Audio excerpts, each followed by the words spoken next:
What's going on, guys? We're going to take a little live look at the NASDAQ futures. So I was really meaning to catch this washout on the futures, got caught up doing family things for Easter, but I had this level set, put it in the Discord in case anyone else that trades futures wanted to go ahead and take that. But the level that we were looking at was 13,877. Currently, it is 5:30 Pacific Standard Time. So futures just opened a couple of hours ago. And if you can look at this white trend line that I've drawn here, and one of the reasons of significance why I wanted to kind of keep a watch on this is we had a multiple touch points here, here, and then we were coming down into this zone again. So what I was looking for here is if the bulls could not defend this area and start to maybe consolidate in these, at the start of the open here on the futures market and start to push higher, that if we got this washout through the 13,877 range, we did have opportunity to run. So we did go from 13,877 all the way down to lows of 13,729. Fantastic washout, almost 150 points worth of downside move. Depending on if you were trading the NQ or MNQ, you would have made a lot of money. So where is the next trade going to take place? Okay, so you can't just go into this move trying to chase this trade already, with 2 hours worth of flush here. So a couple of things that we're going to need to see this. Either A, we're going to need to see a bounce into this declining 5-day moving average on the 1 hour time frame.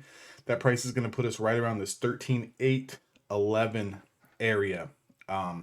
We're also going to need to stay under 13,877. So if we do get some sort of bounce into one of these two key zones here, this 10-day moving average will also be sloping down as time passes as well. I would look for this to kind of correlate with the 13,877.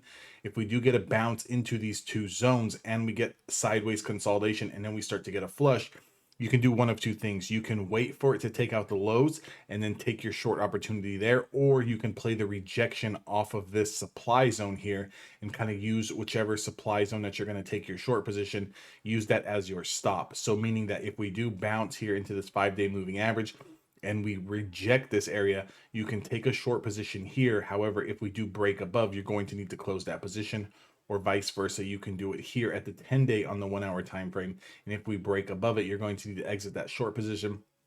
But as long as we kind of stay under these two key zones here, I would be looking for some type of rejection here, maybe some consolidation going into the overnight session, and definitely any washout below 13,729 is going to be your next leg down for another potential trade. Now, if the market wants to continue to just maybe consolidate and then try to reclaim a couple of these areas of supply, if the futures on the NASDAQ 100 come back up to 13,996 or even 14,000, these would be two major areas I would be looking for rejection.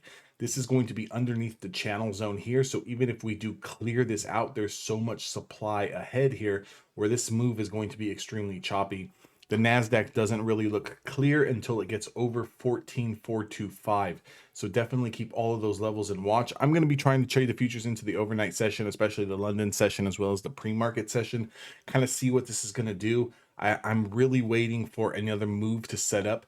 As bad as I do want to jump in short here, I don't want to jump in short in the middle of a potential bounce here.